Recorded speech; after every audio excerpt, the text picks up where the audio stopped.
Kukuha tayo ng mga twigs. Gawin nating walis. Itong ano naman, nahali ito doon dahil. Ha? Itong ano naman. Lamesa? Yeah. Tingnan natin. Parang hindi yun. Parang natanggal. Sila kasi nagdala ng isang lamesa. Ay, yung nandoon. Hindi. Mabigat yan. Hindi niya natanggal. Hindi natatanggal. Oh, yung isa kasi, yung natin namin Portable table. doon, hindi na... Dito na portable table. Oo, kailangan natin ng maliit na lamesa.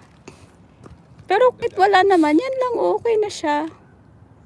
Kasi dapat yan, kainan yan. Kainan. Hindi dapat sa pagkain yan. Ay, hindi naman lahat na upo. Yung doon nga, hindi na naupo. Sa'yo mapapaupuin ng mga bata.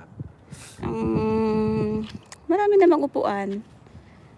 Pwede doon sa may agindan. Pero kung may mga portable na, kasi kung lamesa naman, wala naman din maupuan. We need chairs. Pero nga, upuan naman kasi dito. Ayan. Mega love shout out to our 3 live viewers. Pwede because they are doing like camping or thing like that. Pwede. Baka may lamesa pa nga sila. You know, they own a restaurant. They have spare table and chairs. Ayan, so dito kami balak namin i-hold yung birthday. So see you on our just deciding about the date because the birthday is very complicated to our schedule. May pasok sa work, may pasok sa school, so we are thinking to move the date celebration to the other days. Basa ang daanan, buti na lang nakatsinilas tayo. Ikaw nakasapatos, mababasa ang sapatos mo. Ako tsinelas lang. Ayan si Haring Araw. Mega love shout out to our 6 live viewers and 2 likers, especially to my kababayan. Says Julieta, nasaan ka pala ngayon? Nung pandemic ko nag-live.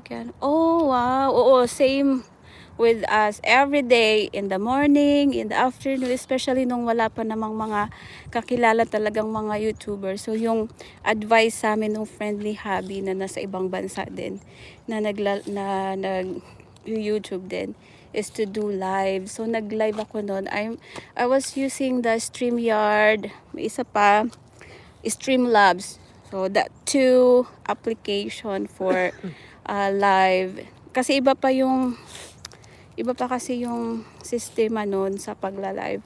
Mayroon pang inaabot na bilang ng subscribers. If you didn't reach that subscribers, you can do live directly to YouTube. So yung ginawa ko, I use those application kaya nakapag-live ako. Morning, afternoon, hanggang sa na-monetize. Marami ng during the live, may mga nakilala ako ng mga supporters and also YouTubers na mga kababayan. Then we created a GC. Yan, hindi naman talaga ako yung nag-umpisa nun. It was our good friend. Nasa Taiwan siya. Si kapatid na Jim. His channel is Jimel TV. And it's very nice to remember those humble beginnings on YouTube.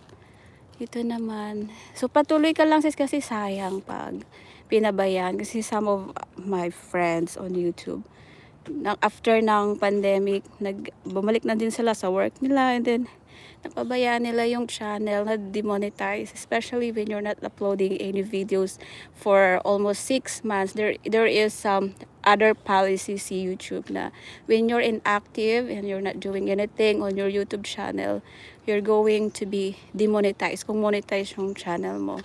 So kailangan talaga tuloy-tuloy. So yung ginagawa mo sis, uploading shorts is a great idea to continue your channel. 955.